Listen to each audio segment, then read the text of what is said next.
Hi there, I'm Dr. Jill Wener. I am a former internal medicine hospitalist, and I'm a specialist in physician wellness, particularly through stress reduction modalities such as meditation and tapping. And today I'm going to talk to you about the false notion of safety in the status quo. So if you're looking for safety, I'm going to guarantee that the status quo is the last place that you want to be. So why is that? Well, a lot of people stick to what I like to refer as maintenance mode, which is scarcity mode. I want to stay exactly where I am. I don't want anything to change. Anything that is trying to get my attention or trying to get something from me, I'm going to stay with it and protect it. Even if it kind of sucks, I'm going to stay with it because it's what I know, and change can be super, super scary. We are kind of used to our own what we deal with every day. We're used to it, and whether or not we enjoy it, it doesn't matter because it's what we're used to. And so that's where most of us live. Now, the universe, with the world we live in, it is always moving in the direction of progressive change. That's all that's happening. We're moving towards evolution, towards becoming better and higher selves. And it sometimes seems that it may not seem that way. It may seem like there's a lot of setbacks and maybe some of the stuff in the world,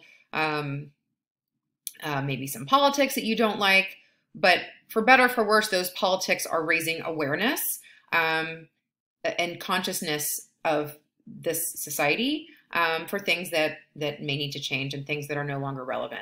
So even when it doesn't seem like it, the universe is always moving in the direction of progressive change.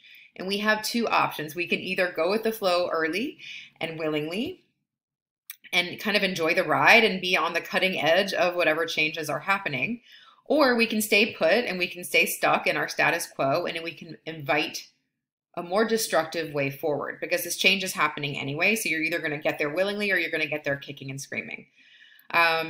So I'll give you some examples. If you think about a relationship that you might be in that may not be particularly healthy, and maybe there's something that's not going right, but then you say, you know what, there's so many other things that are good. I'm just going to stick with it. And maybe you were taught that relationships take work and you have to stick with it and put up with stuff. And then something else happens, and then something else happens, and then something else happens. And all of a sudden you're like, oh my God, this is horrible. There's been infidelity, there's been physical or emotional abuse, or there's just been, whatever it is that you find to be untenable, that occurs. And sometimes it ends up in a whole big mess of destruction, and the relationship is over, and you're crying and you're miserable and you can't believe, and you're picking up the pieces and it's the worst thing ever. And how did I not see this coming? And then as the dust settles, you start to realize, you know what, there were signs along the way. I'm so glad this happened. I'm glad this relationship is over.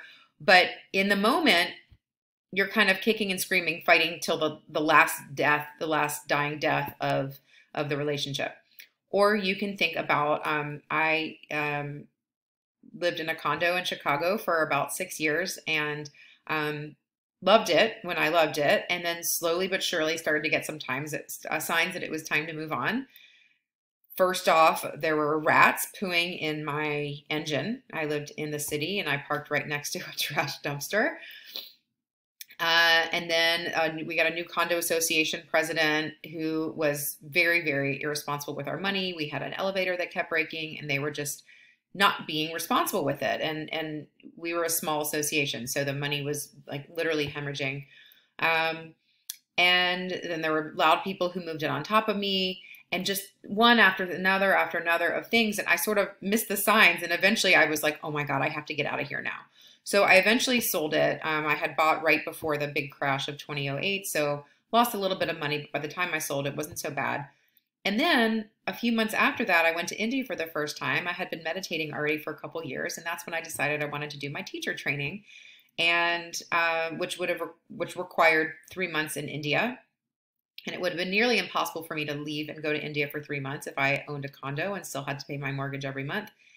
And then also I had the opportunity to move to China, and I never would have been able to go or even consider the notion probably had I owned a piece of real estate, because I ended up not finding a place that I liked enough, and I rented. So because I was renting, I wasn't bogged down. So it all worked out in the end. Would it have been easier had I sold the condo sooner? Probably, but kicking and screaming, I fought until the end to stay in that place, and eventually I got rid of it. I knew definitively it was the right thing to do to sell it, and then I was out. Or you can think about hospitalist life. I remember we used to, when I first started my job, it was a very, very cush job. It was kind of amazing, and we got pretty spoiled. And then what happened is we started to have a change in our call system and more patients, and we built a new wing to the hospital, and then we started to have different metrics and parameters that we had to live up to and to abide by. Those things weren't necessarily wrong to have existed, but they were happening. And there was a lot of resistance to change within my hospitalist group to things that were happening no matter what. We didn't have a say in the matter, but it was, no, I didn't sign up to do any nocturnist shifts. I didn't sign up to do this. I didn't sign up to do that. That's not the job that I was hired to, et cetera, et cetera. You can think about the electronic medical record. A lot of people hate it and blame it for their burnout, but guess what? The electronic medical record is here to stay, and it has lots of other great things, such as you're able to read notes from other consultants. It allows you to communicate a lot more easily. All the medical information's in one spot. You can write your notes from anywhere. You don't have to be sitting in the nurse's station at 8 o'clock at night. You could be home maybe with your family after they go to bed, although ideally we're maybe not working after work anyway. But my point is, spending all this emotional energy resisting things that are happening makes day-to-day life miserable, and they're happening anyway. So if you resist it, you're going kicking and screaming. At the end point, you're still going to be there, and you'll wonder, like, why was I fighting it along this way? And maybe it's an opportunity for you. Maybe you can do a project about quality of EMR. You can do a research study about ways to improve patient care with, patient interactions despite EMR. Or it's a chance to hire a scribe. All sorts of different options. None of these may sound appealing to you, and that's okay, but change is happening. That's the direction of the universe. We're either on board or we're not, but the change is going to happen. Do you want it to be pleasant, or do you want it to be disruptive?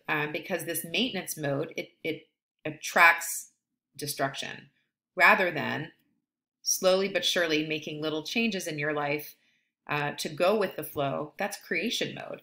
And yes, you still need to maintain things. You need to make sure your house is taken care of, and you need to go to your work every day. But little things along the way can be little acts of creation, and that helps keep away the destruction.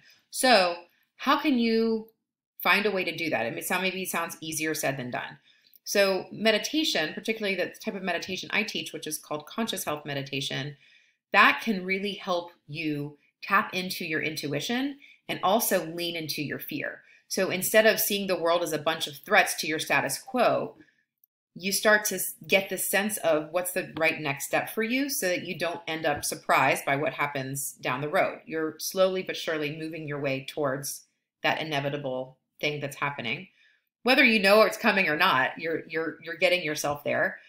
And also you are able to lean into your fear, as I mentioned, so that when something seems scary, instead of running away from it and hunkering down with your status quo and staying in maintenance mode, you say, ooh, I'm scared.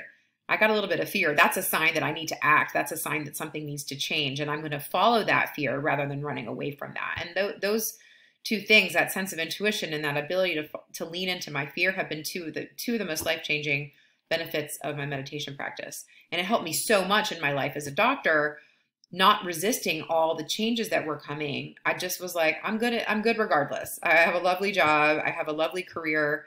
I'm very lucky to be making the money that I'm making, and to have the academic roles that I have, and not spend a lot of wasted energy resisting what was actually happening.